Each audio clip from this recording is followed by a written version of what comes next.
小宋，把烟关上。建东，去查查刚刚那个房东是受什么人指使的。明白。希望你查出来的那个人不是他。你是说厉伯母？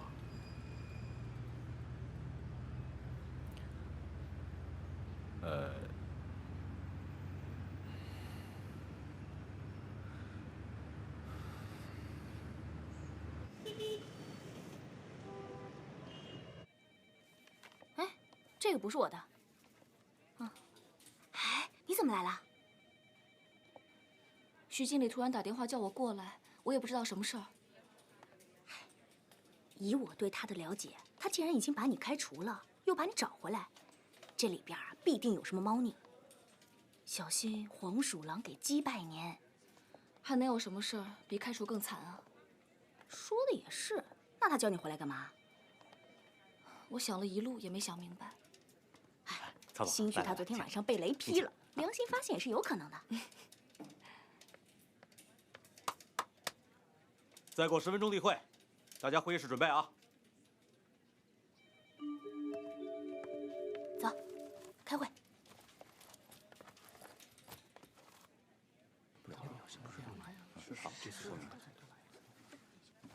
下面我宣布一下人事任命。A 组的组长调到了人力资源部，所以公司决定，新组长由吴桐接任。哇塞，好！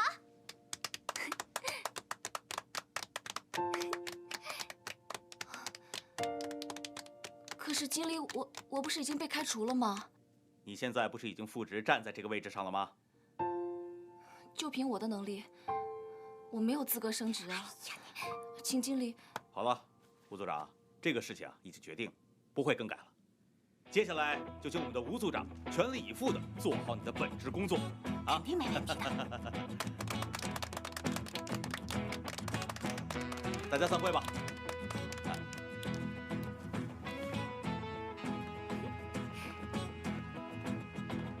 哎，吴总啊，哎，到我办公室来一下。哦，赶快去吧，没事，快去，快去。想好周末去哪玩了吗？想好了。啊，哟，来了啊！曹总。哎呀，小吴，来，坐。哦。年轻有为，大有前途啊！谢谢曹总。前段时间啊，你一直忙你儿子官司的事情，所以呢，公司决定暂时让你回去休息一段时间。但公司呢，又考虑到你一直以来的工作表现，觉得你是一个不可多得的人才，所以公司啊，又把你请回来了。希望你当了组长之后，能把动力变成业绩，努力工作。谢谢徐经理，我一定会尽快解决好家里的事情，努力工作。好，现在你升职了，底薪增加20%，业绩跟提成跟原来的组长一样。真的？谢谢曹总，谢谢徐经理。来，小吴，坐。正好啊，我手上有一个大客户，你先看一下，希望你竭尽全力搞定他。我保证完成任务。梁氏地产。梁氏可以说是我们北京最大的房地产企业，他们最近又刚刚拿下了 CBD 边上的一个地标，我们要想尽一切办法拿住这个大客户。可是，像我现在这样的地位，我根本就没有可能接触到他们呀。这个你不用担心，你本身不差，但是你的间接关系很强啊！我已经找到了一个机会，能跟梁瑞强联系上。他明天早晨去打高尔夫球，答应给我一点时间。你马上起草一个营销计划，到球场去说服他。什么呀？自信一点嘛，吴桐。可是现在时间上，哎，相信我，梁总要是亲自让你把计划书给他，那就说明他对你的能力是相当肯定的。您刚说梁总亲自让我去，他都不认识我呀。梁总说的话怎么会有假呢？总之啊，这是一次千载难逢的好机会，你可一定要抓住啊！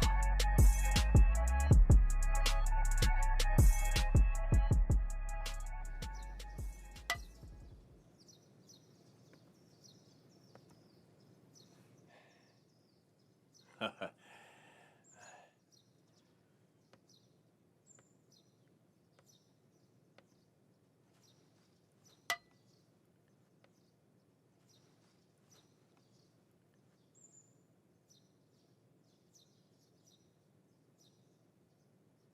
你今天可又姗姗来迟了啊！梁总的球技精进不少，还行吧。想当年可是你的手下败将啊。吴小姐，梁总请你过去一下。梁总不是有客人吗？我回头再说吧。没有关系，请吧。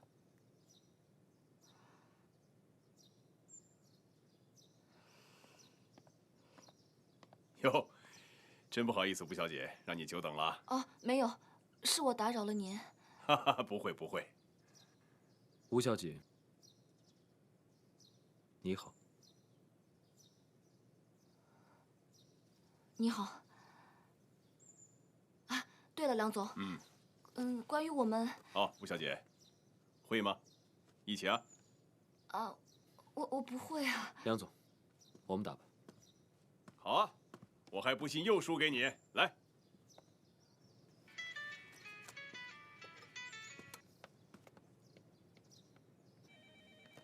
吴大组长，怎么样？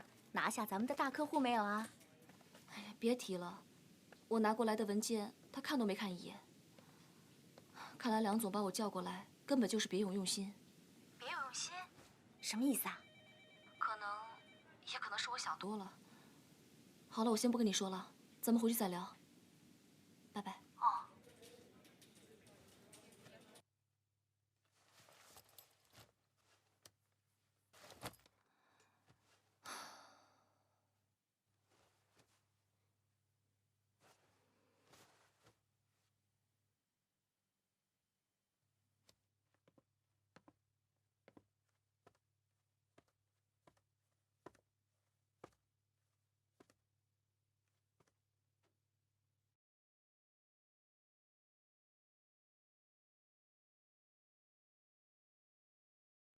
李总，您需要点什么？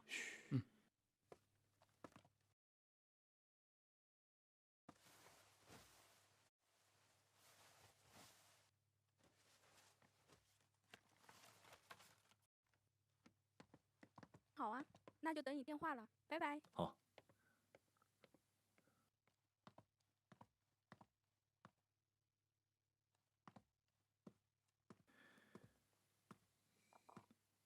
吴桐，吴桐，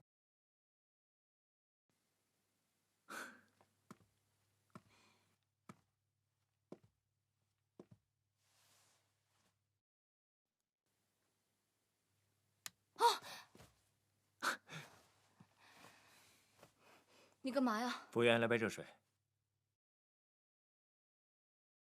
你脸色不太好。哦，谢谢啊。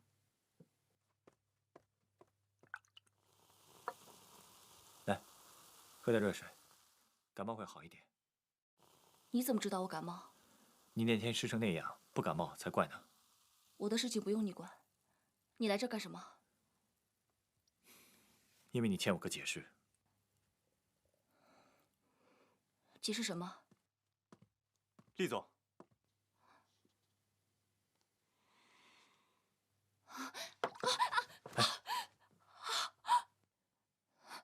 我去趟洗手间。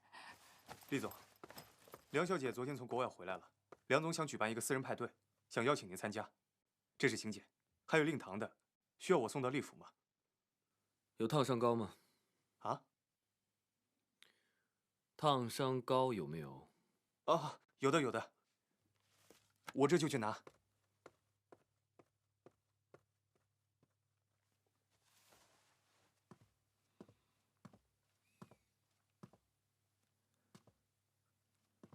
好久不见啊！有些人可以一辈子都不用见。可上帝偏偏安排我们见面。我现在是吴桐的辩护律师，又在找机会跟我对抗。我作为一名职业律师，专门对抗那些禽兽不如的人渣，尤其是那种六亲不认的畜生。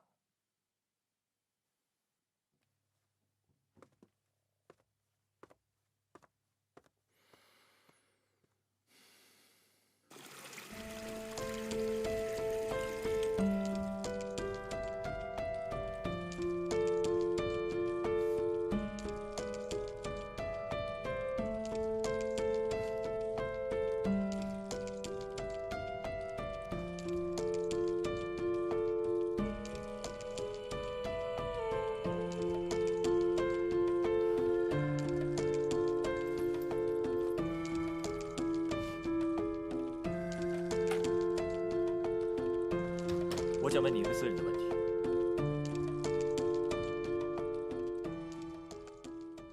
你问吧。我还没接你这个委托的时候，我看过你和厉仲谋的报道，媒体对你们两个人的关系多种猜测，扑朔迷离。但作为你的辩护律师，我想知道是哪一种。这件事情跟案子有关系吗？没有，但是跟我有关系。我必须知道我的当事人的真实想法。我在想，你当年既然有了这个孩子，为什么当时不跟他说呢？你抚养这个孩子这么多年了，现在暴露了，让他知道了，你的目的到底是什么？我说过，这只是个意外。当初你为他怀了这个孩子，是爱他吗？还是想利用他？你现在打官司，是真的想要回孩子，还是想得到更大的利益？我只想谈和案子有关的事情。作为你的盟友，我必须了解你的决心，也要了解厉仲谋到底对你意味着什么。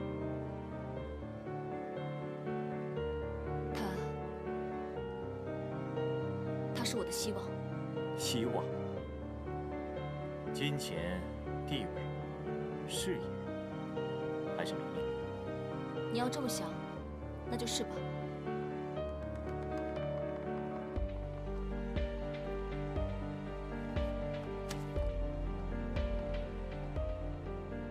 我的回答你还满意吗？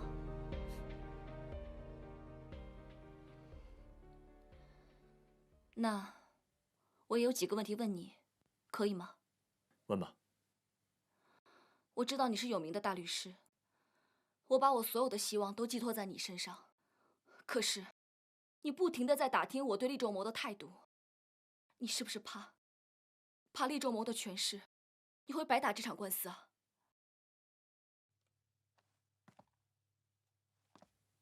我一生最痛恨的就是那种无情无义、不负责任的男人。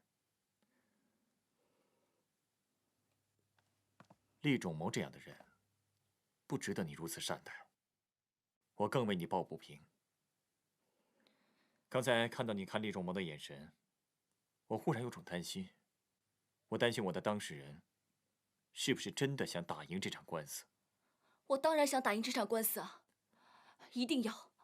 那我一定尽力帮你打赢这场官司，我保证。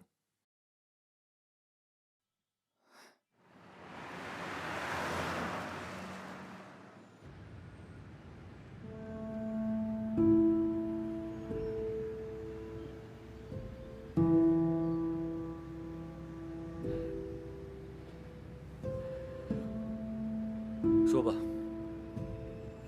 那个，你让我查的事情我查清楚了。指使房东赶走梧桐的那个人是厉伯。还有，你让我查梧桐跟向俊之前认不认识，我也查清楚了，他们俩之前不认识，是因为这次官司才接触上的。看来啊，向俊是主动介入这件事的。又是冲着我来的。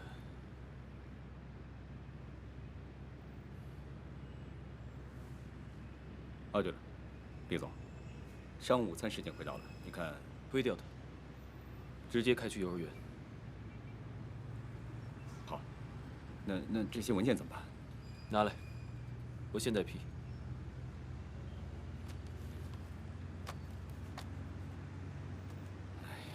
干嘛？不满意啊？没有。哎，你知不知道，我这个时候应该在马尔代夫，享受阳光、海滩、比基尼美女。哎呦，我连酒店、机票都订好了。厉总一句话，我全取消了。哎，是吧，厉总？你如果不想3年内的假被扣光的话，闭嘴。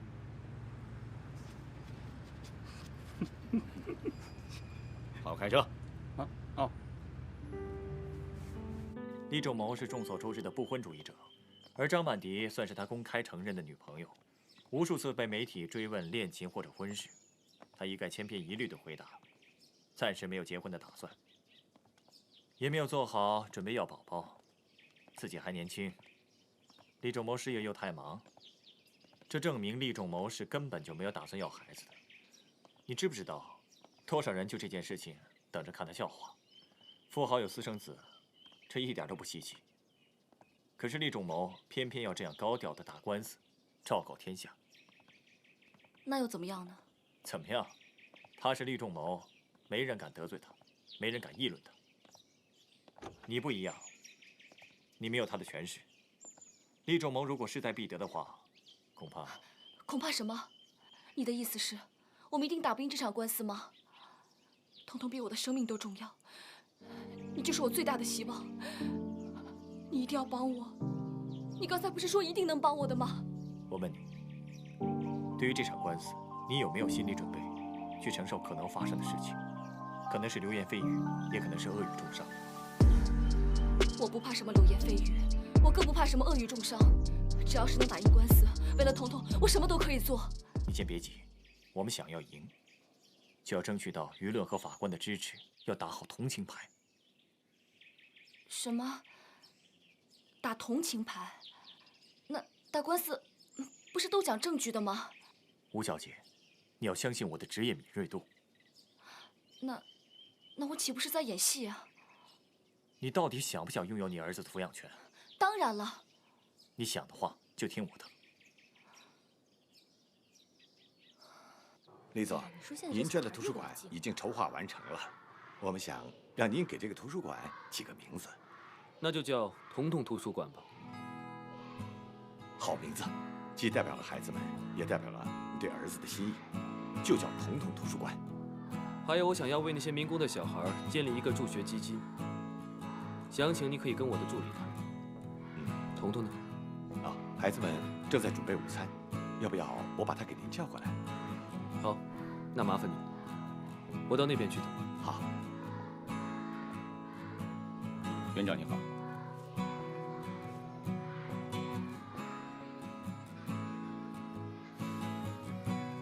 厉总，彤彤过来了。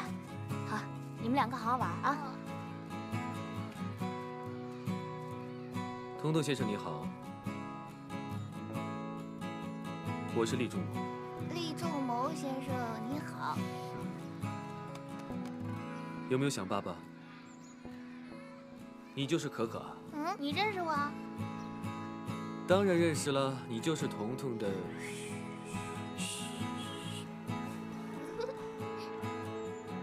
的好朋友兼同桌，对不对啊？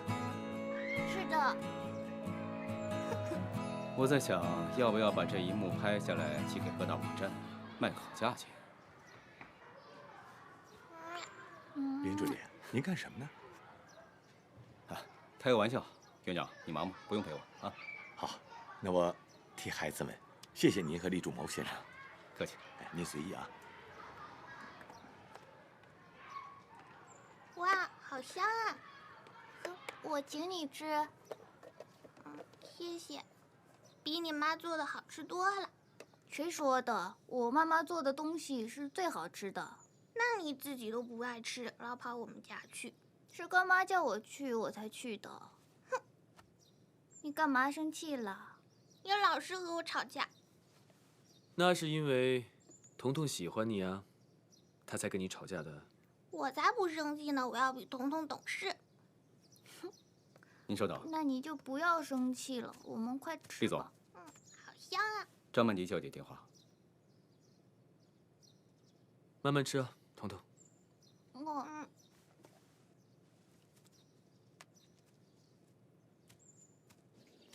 怎么现在才接啊？很忙吗？我在幼儿园。啊，真的？仲谋，下次带我一起去吧。我也想多见见彤彤。叔叔，我是怎么来的？你的身世很复杂，在一个月黑风高的夜晚，你爸喝多了，你妈就来找你爸。对了，今天晚上我要参加朋友的派对，不能和你一起吃饭了。仲谋，你在听吗？仲谋。好啊。我不喝。爸爸，怎么了？我是不是你和妈妈玩火玩出来的？时间到了，你们先回教室好吗？好。走了，走了，走了，走了。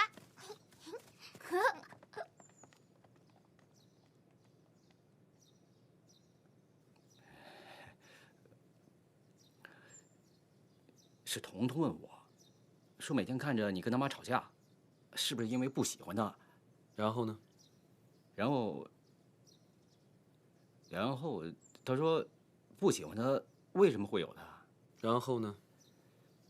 然后我然后你就告诉他说，他是我跟他妈妈玩火玩出来的。打电话到公司，告诉行政部，说你主动取消3年啊不，5年内所有的年假。哎，我相信啊，今天有1多半的同行都涌到这儿来了。哎呀，这很正常啊！今天最后一次评审了，不想拿这个头条，还怎么在这一行混呢？哎，怎么样啊？没有，来了没有啊？这么久。哎，小哥哥去看看。走。是，跟我说一下。不要戴眼镜，让他们看到你自信的样子。来，这样就行了。下课。吴小姐。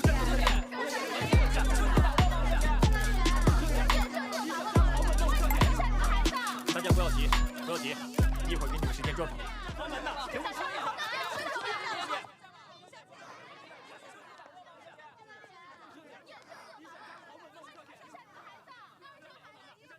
吴桐，啊，你昨天晚上是不是看伤感电视剧了？还是练谁哭来着？眼睛那么红，快变小兔子了。我是不是状态不太好啊？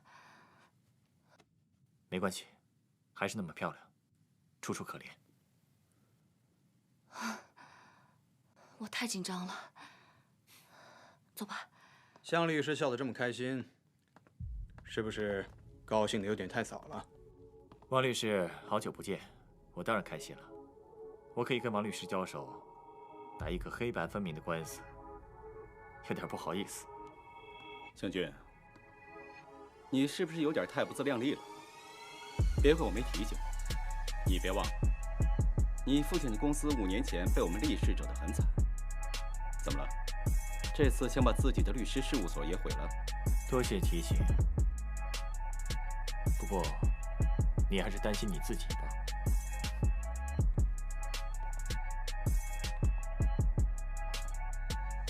想跟我斗，你还差得远呢。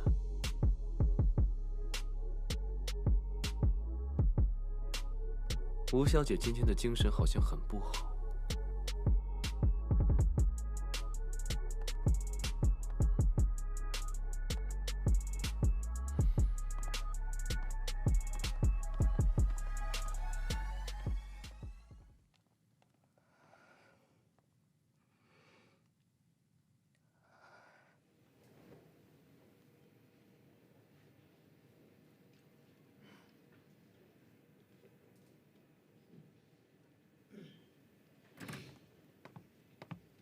全体起立，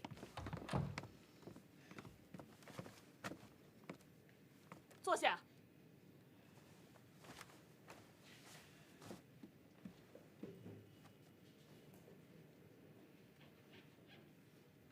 资料准备齐了。好。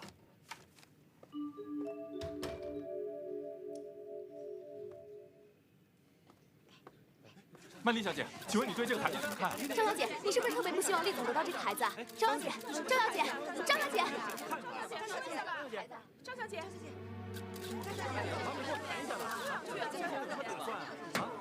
肃静。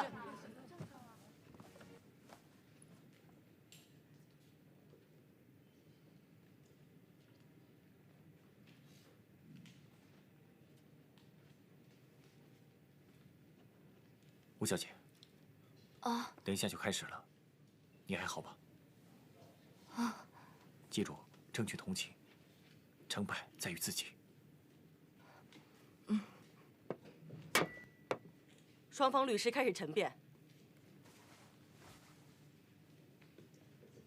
原告厉仲谋先生，在我方吴彤小姐怀了她的孩子吴彤彤之后，从出生到现在这段时间里，从来没有尽过一个父亲应该尽的责任。除了提供一个精子之外，他没有任何贡献。孩子自幼跟着母亲，与母亲之间感情很深，根本无法分离。这一点，我相信大家在邻居、朋友还有老师的口中已经得到证实。可以说，孩子是这位母亲的一切。两人相依为命，这种情感的维系，不是仅凭一纸诉状就可以完全割裂的。而坐在我们眼前的这位厉仲谋先生，你凭什么让一个仅有4岁的孩子生生跟母亲分离，而投向你这个突然间冒出来的父亲？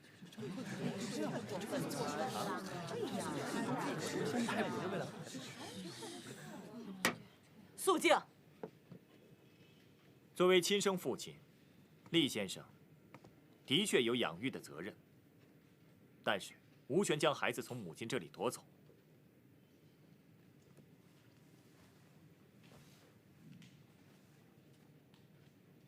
请原告律师陈词。厉仲谋先生争取自己儿子的抚养权，正是要对这个孩子负责。4年来，厉先生没有尽到一个父亲的责任，相信跟吴彤小姐有很大的关系，是他有意隐瞒，导致厉先生和自己的亲生骨肉分离4年。4年来，厉先生都不知道自己有个儿子，所以他现在才要弥补由于吴彤小姐造成的他和他儿子之间的鸿沟和误解。我认为厉先生要求抚养自己的儿子是天经地义的。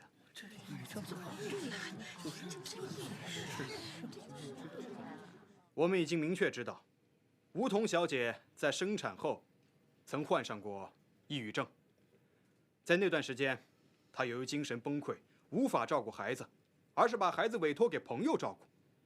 而且由于是私生子的缘故，她和自己的家人关系也非常紧张，甚至和父母都断绝了来往。试问，这样一位精神失常、无法和亲人良好相处的女人，如何有益于孩子的健康成长？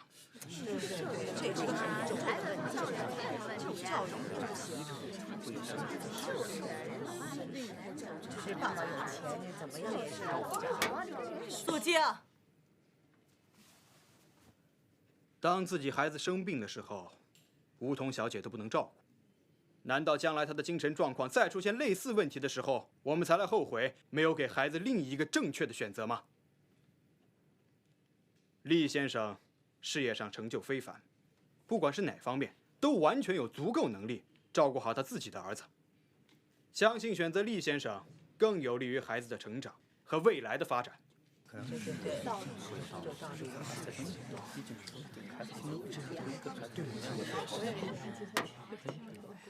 现在休庭，半小时以后再议。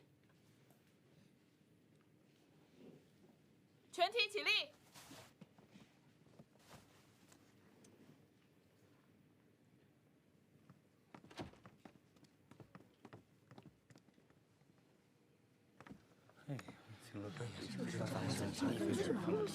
肯定是跟爸呀。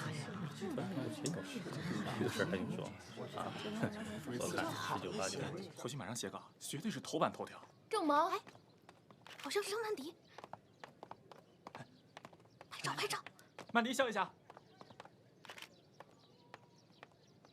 要我说啊，什么成功人士，到头来不都一样，还不都是花花公子啊？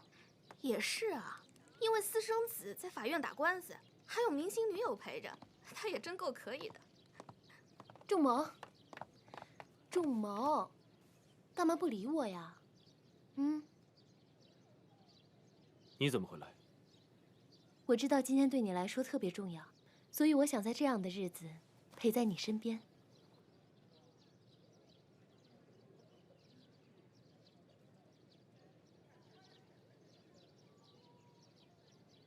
你知不知道你的出现很容易让大家误会我就是外面传说中的那种花花公子？你想多了吧？曼迪，知不知道你为什么可以留在我身边？那是因为你够聪明。如果有一天当我发现我身边的人变笨，那这个人很快就会从我身边消失。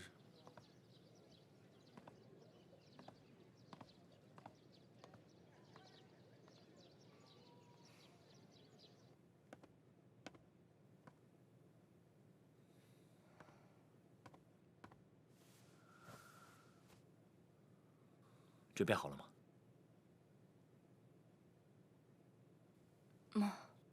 有没有记住我说过的话？争取同情是唯一的胜算。眼泪是你最后的武器。关键时候，想想你的儿子。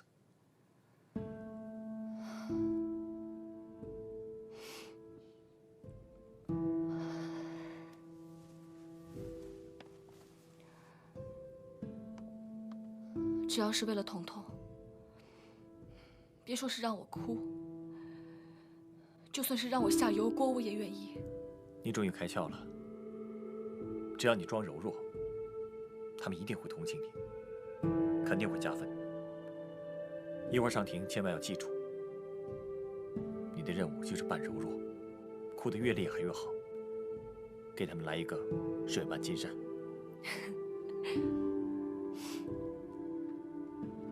如果你能咬定当初发生关系，主要责任在于厉仲谋，那么同情分会加倍。当然，说不说在你。哎，现在这个时候要放松一下。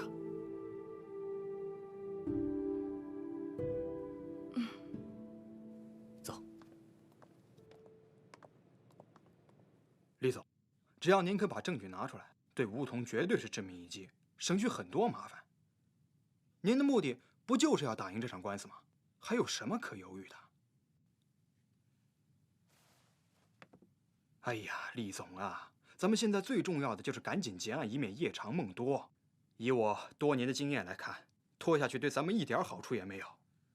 法官是女的，很可能会偏向女性，不会同情您的。李总，我知道您不愿意用这个手段，但是向俊这个人不得不防。我刚才看到他的状态，一副胜券在握的样子，而且你也知道他对您是什么态度。还有，他就没有败诉的记录。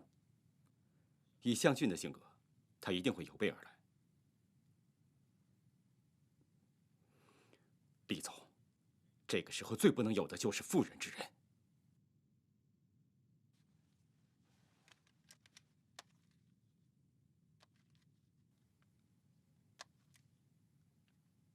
请厉总放心。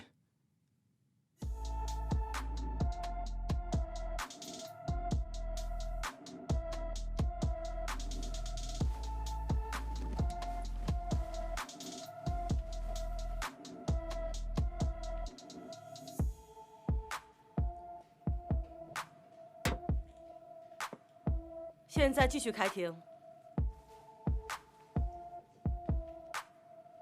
审判长，我现在要向我的委托人提问。可以。吴小姐曾经患上过产后忧郁症，是在产后吗？是的。当时孩子有多大？3个月。根据医生的报告，产后忧郁症是半年后就恢复了。是。那么在你患病期间，你是否完全没有能力照顾孩子？不是，我每隔几天就会把彤彤接回家。只是我当时情绪不太稳定，所以每次在一起的时间不敢太长。后来呢？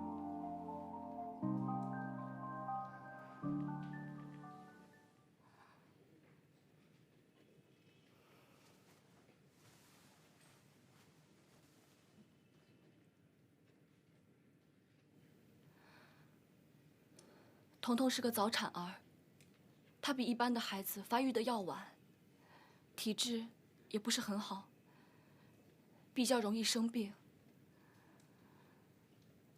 我还记得那次，我第一次看到她从婴儿床上爬起来，她看着我笑，我就觉得我有愧于她，我没有给她一个好的生活。我没有好好的照顾他，可是我每次抱着他的时候，他都会对着我笑。有朋友问我，为什么要选择这样的生活？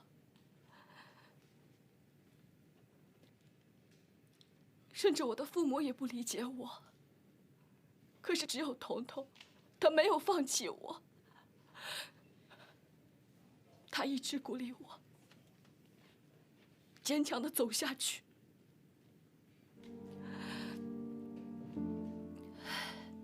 在他很小的时候，有一次，他特别想抱我，可是我还没有跑过去的时候，他就从婴儿床上翻了下来。我看到他掉到地上的时候，我觉得我的心都快停止跳动了。我当时不顾一切，我抱着他就去医院。我在急诊室里，我跪在地上，我求老天爷能把这个孩子救活，能把这个孩子还给我。只要孩子回到我的身边，让我做什么都可以。我一定会用尽我的全力去照顾我的孩子，我让他健康的成长起来。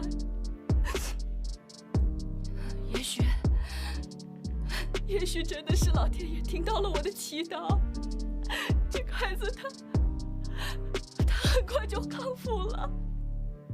从那一刻我就很明白，什么对我来说都不重要，只有这个孩子，他是我的全部，只有他才是我活下去的希望。这4年来，我没有一天离开过这个孩子，我很努力的工作，我真的是全心全意的对他。我求求你们了，我不能没有这个孩子，我求求你们了，不要让这个孩子离开我。我求求你们了。吴小姐，我可以继续提问吗？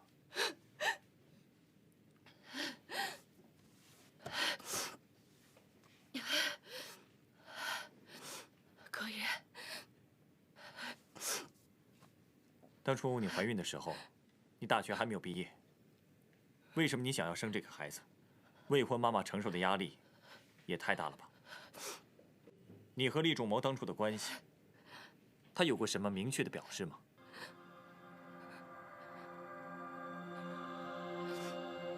有，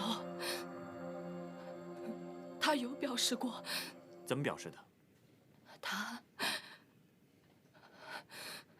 他让我忘了那一晚。这也太不负责任了吧！这样的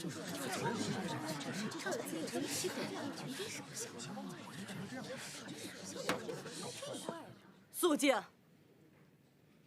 你是说，他根本就没有想过要负责任，是吗？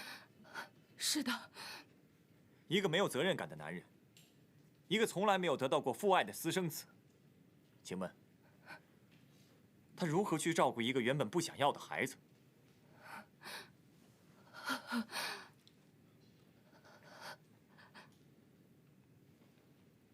李总。没问题，就他说的错。审判长，我当事人要求和辩方律师对话。同意。